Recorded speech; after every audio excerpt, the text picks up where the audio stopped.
Hello friends, ఈరోజు నేను మెహందీ చూపిస్తున్నానండి. Instant mehndi with waste coconut shells. అది చూసారా, ఒక బౌల్ తీసుకుని ఈ షెల్స్ని చిన్న ముక్కలుగా చేసుకుని ఒక ప్రమిద తీసుకుని, మట్టి ప్రమిద అయినా లేదా ఒక చిన్న బౌల్ అయినా సరే ఉల్టా పెట్టాలండి, అంటే బోర్లించి పెట్టాలన్నమాట. పెట్టి దాంట్లో ఈ షెల్స్ పీసెస్ వేసేసి కోకోనట్ చిప్పలు ముక్కలు అవి వేసి అడ్జస్ట్ చేయాలన్నమాట. దాని మీద మళ్ళీ మనం ఒక చిన్న బౌల్ పెట్టుకుంటాం లిక్విడ్ కలెక్షన్కి, అంటే వేపర్ ఏమో లిక్విడ్గా మారుతుందన్నమాట. అది చూడండి, అది అడ్జస్ట్ చేయాలి, ఇటు అటు పడిపోకూడదు. పడిపోతే మళ్ళీ లిక్విడ్ పోతుంది కదా అందులో వచ్చింది. అందుకని జాగ్రత్తగా అలా ప్లేస్ చేసుకోవాలన్నమాట. దాని మీద ఒక మూత పెట్టుకోవాలి. ఈ మూత పెట్టాక మనకి వేపర్ పోతుందని అనిపిస్తే కనుక మనం మళ్ళీ మూత మార్చుకోవచ్చండి. ఇప్పుడు స్లో ఫ్లేమ్లో పెట్టుకొని, అంటే మీడియం ఫ్లేమ్ పెట్టుకోవచ్చు లేదా బాగా సిమ్లో పెట్టుకోవచ్చు. నెమ్మదిగా వేపర్ వస్తూ ఉంటుందన్నమాట. ఇది చూడండి, నాకు అది నచ్చలేదు, ఆ ప్లేటు వేపర్ పోతుందని చెప్పి మార్చాను. ఇప్పుడు వేపర్ పోవట్లేదు చూసారా. ఒక గ్లాస్ ఆఫ్ వాటర్ వేస్తాం అనమాట ఆ ప్లేట్లో. మనం వేసి అది అలా ఉంచినప్పుడు వేపర్ పోకుండా ఉంటే లోపల లిక్విడ్ కలెక్ట్ అవుతుందని అర్థం అనమాట. కానీ పైన నీళ్ళు ఎప్పుడైతే వేడెక్కిపోయి ఆ వేపర్ పోవడం మొదలవుతుందో లోపల లిక్విడ్ తయారైపోయిందని అర్థం అండి. అంటే ఇంకా మనకి ఎక్కువ కావాలనుకోండి, ఈ నీళ్లు మనం ఇంకా మరిగించవచ్చు, అలాగా పర్వాలేదు. ఇంకా వేపర్ అలా లోపల ఫామ్ అవుతూనే ఉంటుంది, వస్తూనే ఉంటుంది. కాకపోతే ఈ నీళ్లు మార్చేసి మళ్ళీ చల్లటి నీళ్ళు వేసుకుంటే ఇంకా బాగా కలెక్ట్ అవుతుంది అనమాట.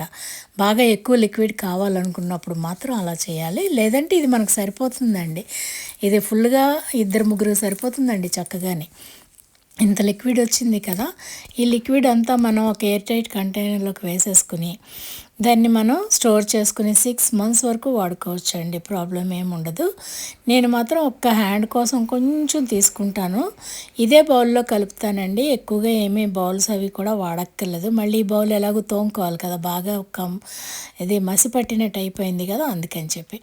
అది పోతుందండి, తొందరగానే పోతుంది, అదేం పెద్ద ప్రాబ్లం కాదు, మామూలుగా తోమేసుకోవచ్చు. ఇదేమో కొంచెం కుంకుమ తీసుకున్నానండి, ఒక చిన్న టీ స్పూన్ తీసుకున్నాను, మరీ ఎక్కువ తీసుకోవాలి, ఒక హ్యాండ్కి అది సరిపోతుందండి.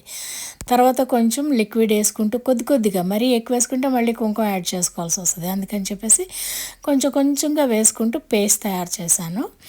చూడండి, అదిగో పేస్ట్ తయారవుతుంది. కొంచెమే వేసుకున్నాను, మరీ ఎక్కువ వేసుకోవాలి, ఒక్క హ్యాండ్కి కరెక్ట్గా సరిపోయిందండి నేను కలిపింది. ఇది చాలా ఫాస్ట్ ఫార్వర్డ్ పెట్టి చూపిస్తున్నానండి మీకు. ఇయర్ బడ్ ఒకటి తీసుకుని గబగబా పెట్టేశాను అనమాట. 2 minutesలో డ్రై అయిపోయింది అది.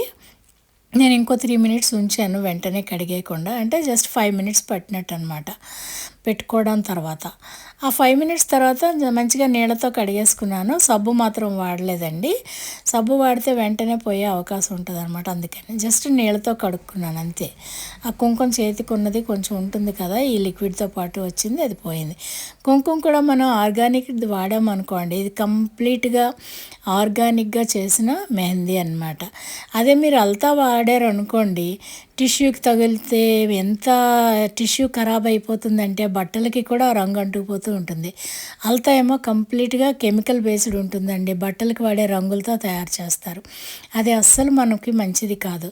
అందుకని అల్తాకి బదులు మనం ఇలాంటి ఇన్స్టెంట్ చేసుకొని, ఇప్పుడు ఆ లిక్విడ్ నేను దాచి ఒక 6 నెలల తర్వాత పెట్టుకున్నా కూడా ఇట్లానే ఉంటుందండి. చక్కగా 5 minutesలో నాకు ఇది రెడీ అయిపోయింది. చూడండి ఎంత చక్కగా ఉందో. ఇది 1 week ఉంటుందండి, ఎక్కువగా కనుక మీరు చేతులు వాష్ చేయకుండా, అంటే మాటిమాటికి బట్టలు ఉతకడం, అంట్లు తోమడం అట్లాంటివి చేయకుండా ఉంటే కనుక ఖచ్చితంగా 1 week ఉంటుందండి ఇది, లేదంటే మాత్రం పోతుందన్నమాట.